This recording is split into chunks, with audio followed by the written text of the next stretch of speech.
Welcome to Short Cover Lit, where we squeeze the bigger picture out of literature. I'm Adrian Ford, and we are here for the 19th in a 32, 33, 34-ish part series. It's hard to tell at this point. I'm really trying to switch things up and see where we get with this as we go chapter by chapter through Fairy Tale by Stephen King. And also, real quick, just in case you want to hear me talk about movies or philosophy or other things like that, there is a link, as always, to my personal channel to be found in the description below. Go check me out over there. I'm trying to cross the 1,000 subscriber mark. I'm about 105 subscribers away. As you can hear the piping in my building, and my neighbor next door probably running his sink. It's fantastic to be separated from other living human beings by walls about as thick as vellum paper. Now, we are here for chapter 19. We've got comments to talk about. We've got a So What Happened to wrap up last week's reading, followed by a lit crit portion of the video, and finally writer's notes. There's quite a few writer's notes from this week. So going over comments from the last video, PF says, why would Bowditch opt out of one more regeneration and choose death? So I don't know at this point. I think this is in reference a little bit to the fact that I had talked last time about the fact that magic has no real sort of bearing on the actual world, no weight, no give and take from the magical world in this series. So in this video, in this series video, in this book so far. I had talked a little bit about that in the last video, and I think that there are possibilities, assuming here that PF doesn't already know the answer and read ahead, but there are possibilities including that perhaps Bowditch had simply lost the will to go on. It is possible, you live long enough. Bowditch was it 120 or something like that years old? Yeah, after a while that would get a little bit old, especially as he was something of a recluse and did not seem to be a very social individual in the world in which he lived. He seemed a whole lot more social in the other world, in Impus, which leads you to wonder why he didn't just move there to that other world.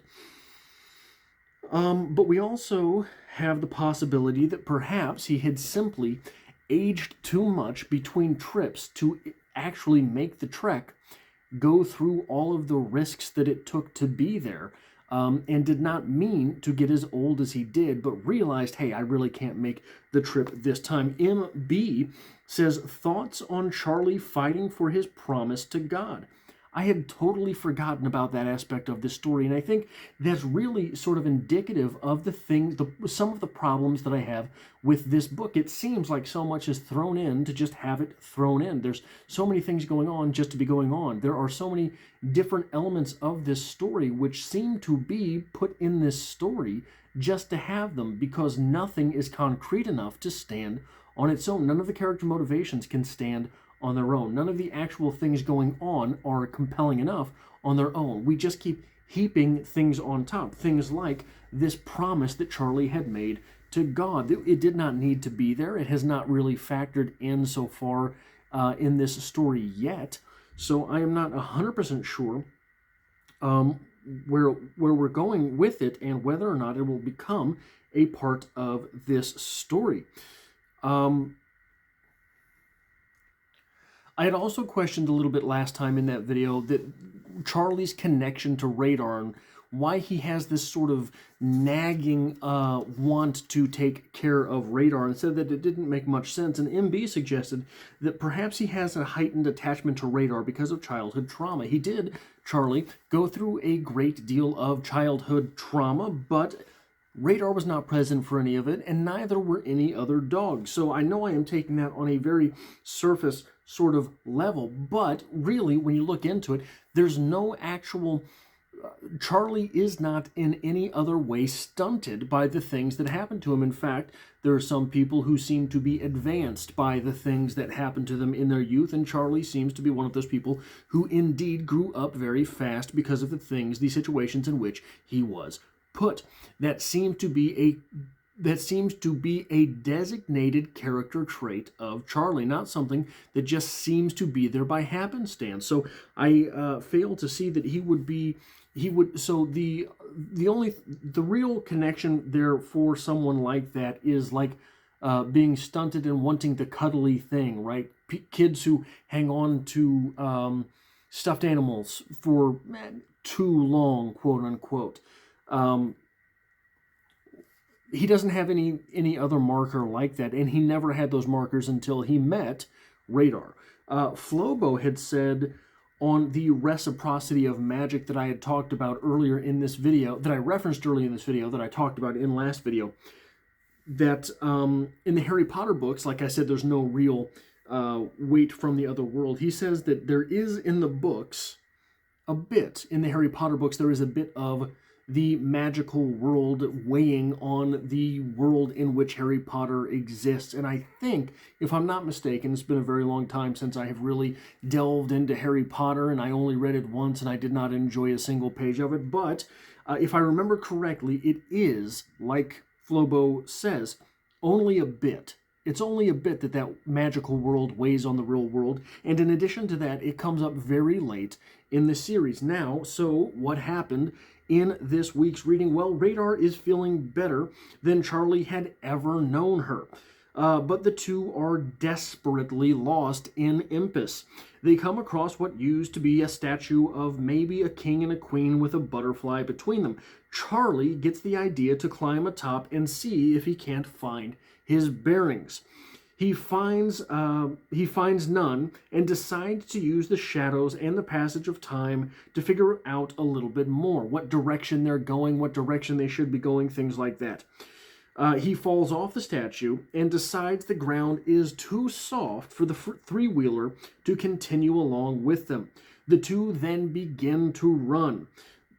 Then, while running, Charlie decides on a shortcut through something like a cemetery, something like a graveyard, and he trips over a zombie-ish type thing, someone's hand sticking out through the ground. The two run along and get to the gate and burst on to the other side, only to immediately be pursued by blue light men. I don't know exactly. Men pursuing them that are engulfed in some type of blue light. Charlie and Radar approach the gate, and Charlie opens Sesame with the magic words. Then a ghastly old man on a golf cart looking mobile. We've got hints of Mad Max now from all of the other things that Stephen King has questionably sampled along the way. This ghastly old man on a golf cart looking mobile parts the glowing people and Charlie's pursuers, and Charlie gets Radar through the gate, and the golf cart then hits Charlie. Then Charlie almost escapes, but one of the night soldiers, the person on the cart, grabs Charlie by the neck and pulls him back in.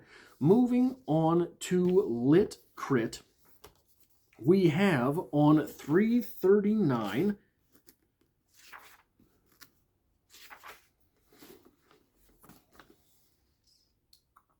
in the center, a clearing. In the center of it was a piece of huge statuary on a high pedestal. It appeared to be a man and a woman flanking an enormous butterfly.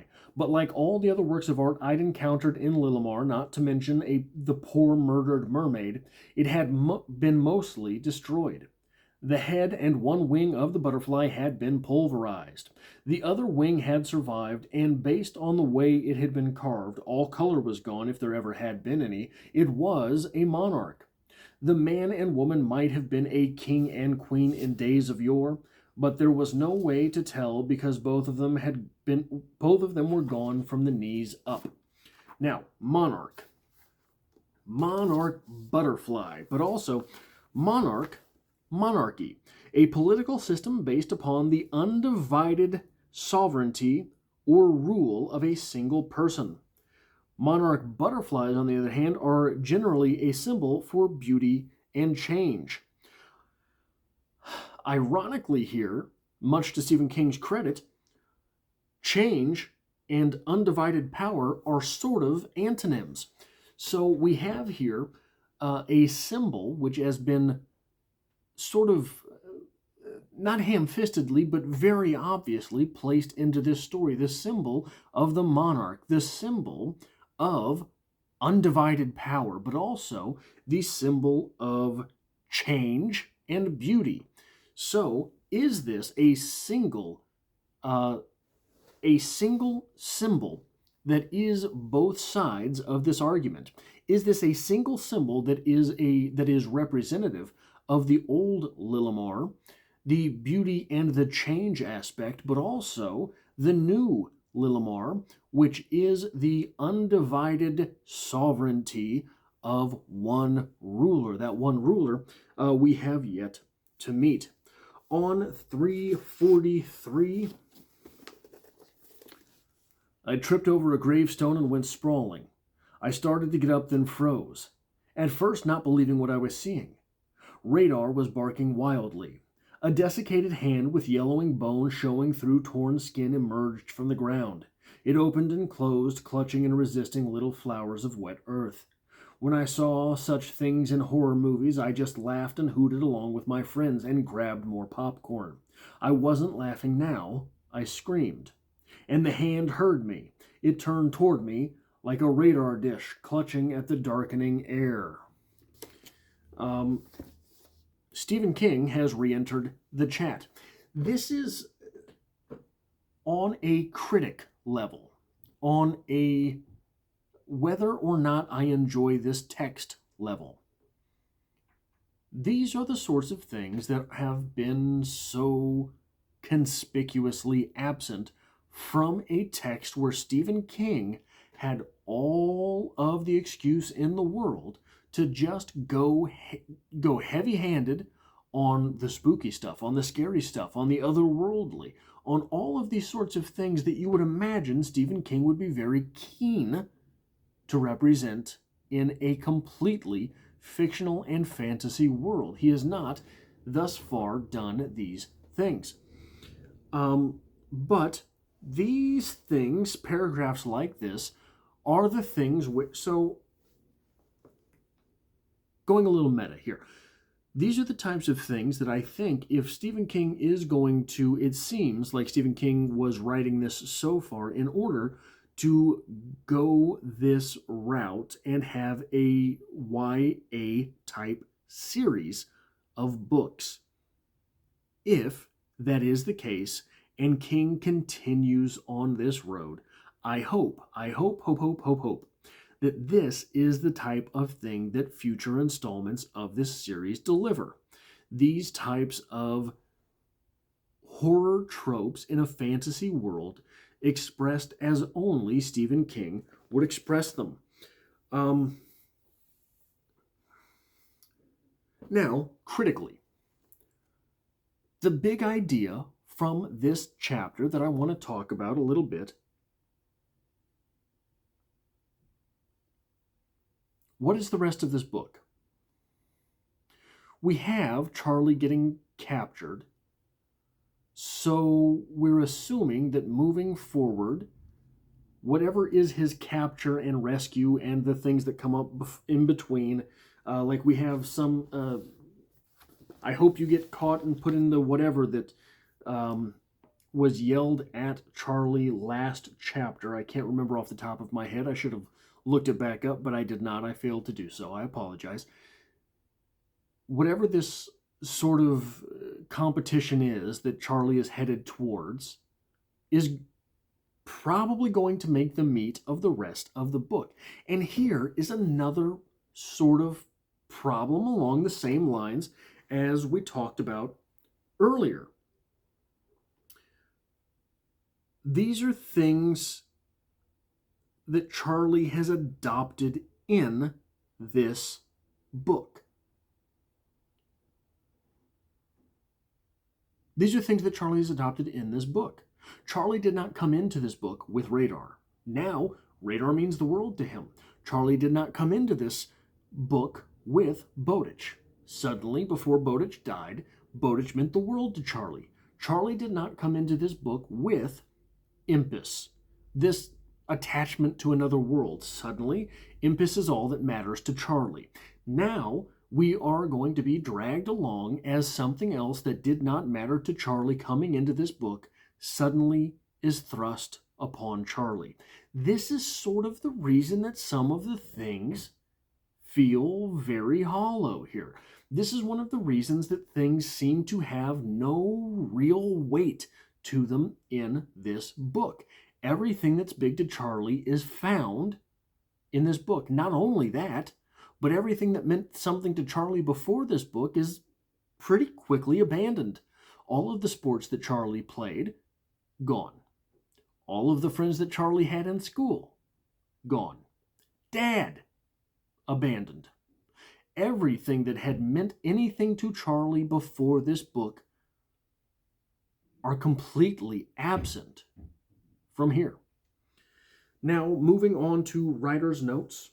Well, so just to comment on that real quick, this is one of the reasons that it does not feel that we have very much character development.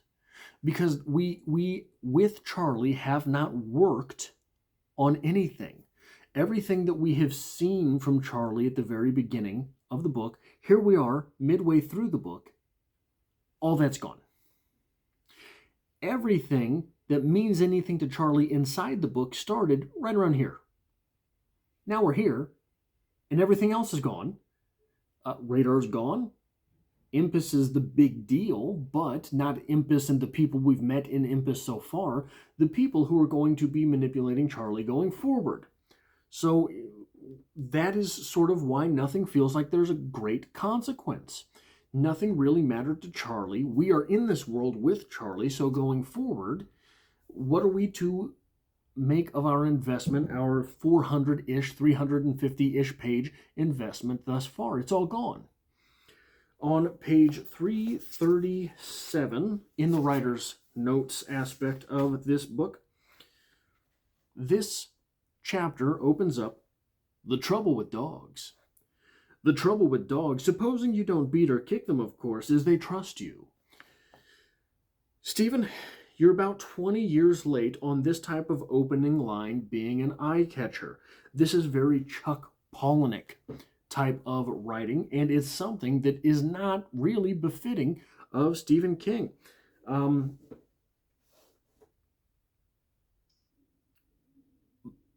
But beyond that, where did the impetus for an injection of voice come from all of a sudden? Very, very abruptly, it seems. Most of the comments that so we're in first person. Most of the narrative that we get from Charlie has been fairly even-handed. There hasn't been a whole lot of voice so far. Now, when I say voice, I'm going to turn to a random page in Fight Club by Chuck Palahniuk. Is it true, everybody asks? Is Tyler Durden building an army? That's the word. Does Tyler Durden only sleep 1 hour a night?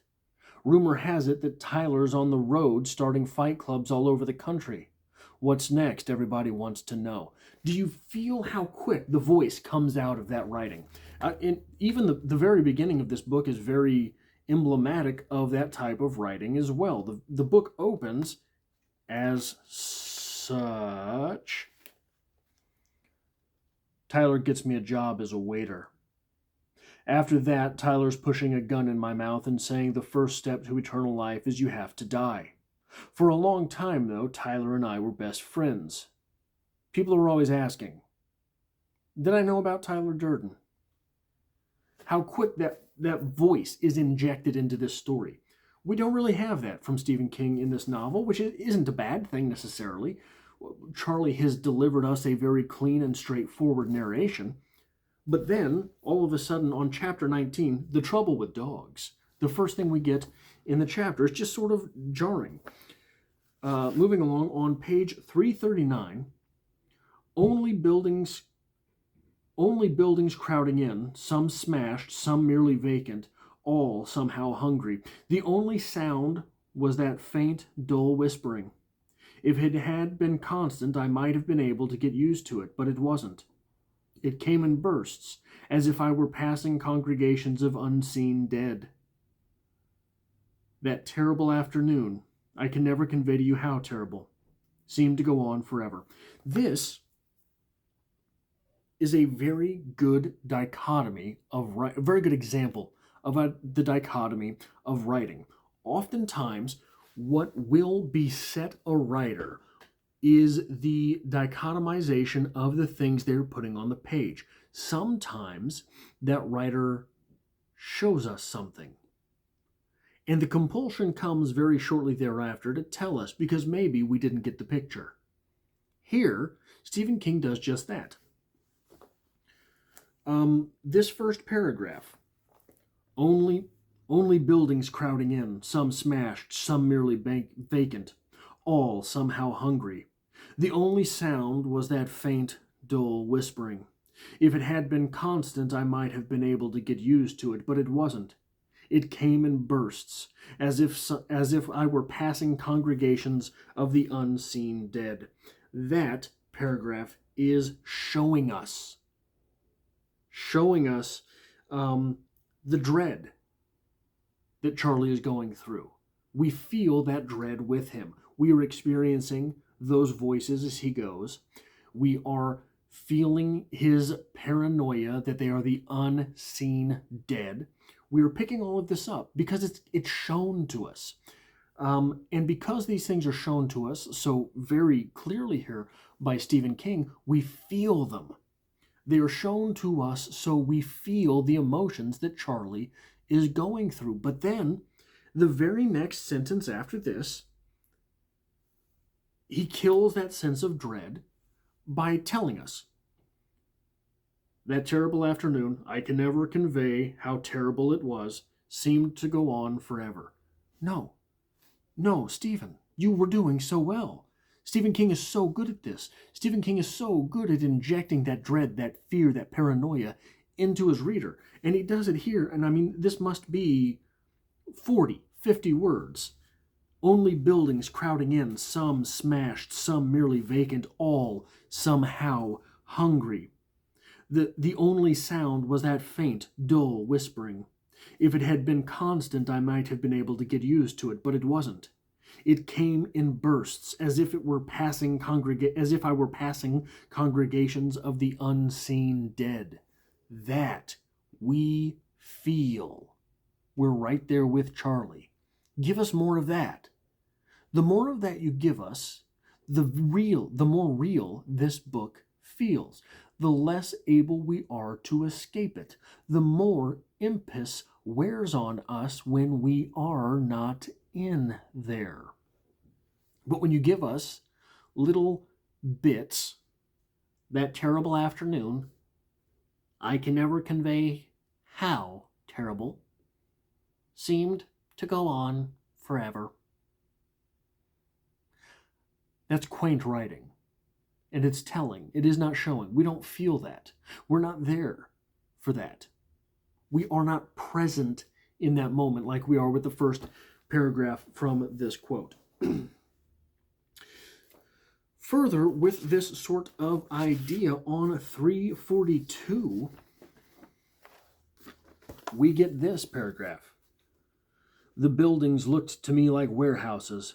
We reached them, and I stopped long enough to resettle and retie one of my sopping sneakers. I looked back at the pedestal. I could no longer make out my mark. The ruined tableau was at least 100 yards behind us, but I knew where it was. I pointed with both arms back and ahead, then ran between the buildings with radar right beside me. They'd been warehouses, all right. I could smell the ancient ghost aroma of the fish that had been stored in them long ago. My pack bounced and jounced. We came out on a narrow lane lined with more warehouses. They all looked as if they'd been broken into, probably looted long ago. The pair directly across from us were too close together to slip between, so I went right, found the garden. I jinked to the left, back to what I hoped was my former straight line, and ran on. I tried to tell myself it wasn't twilight. Not yet, but it was. Of course it was. So the element there which is supposed to build tension is the fact that Radar and Charlie are running from the Nightfall.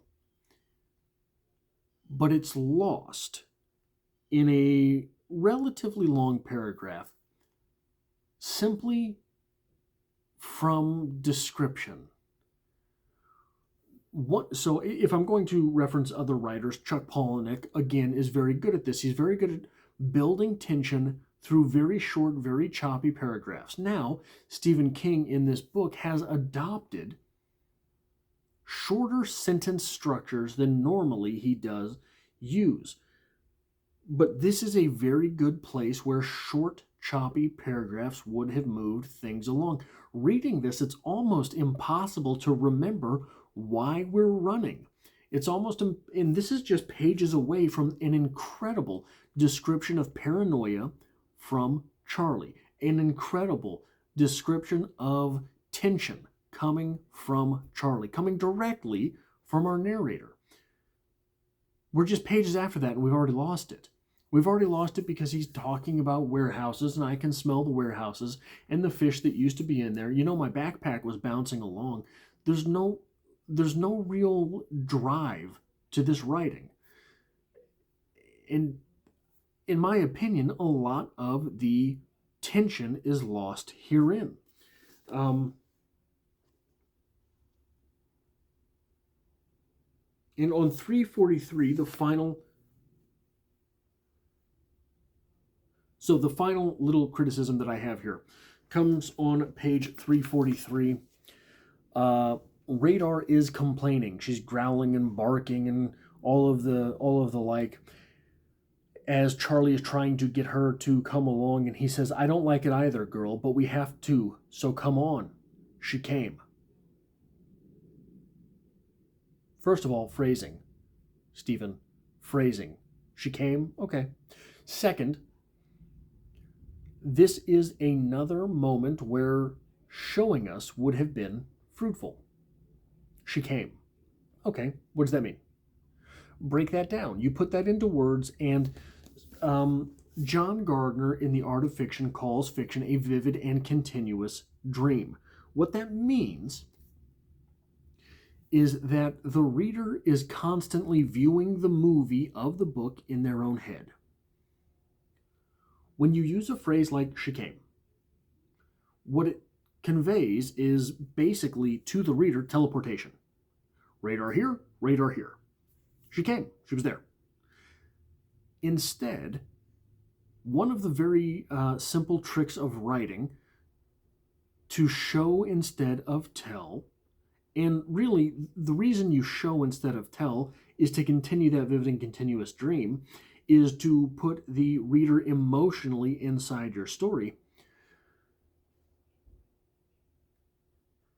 The description of movement helps.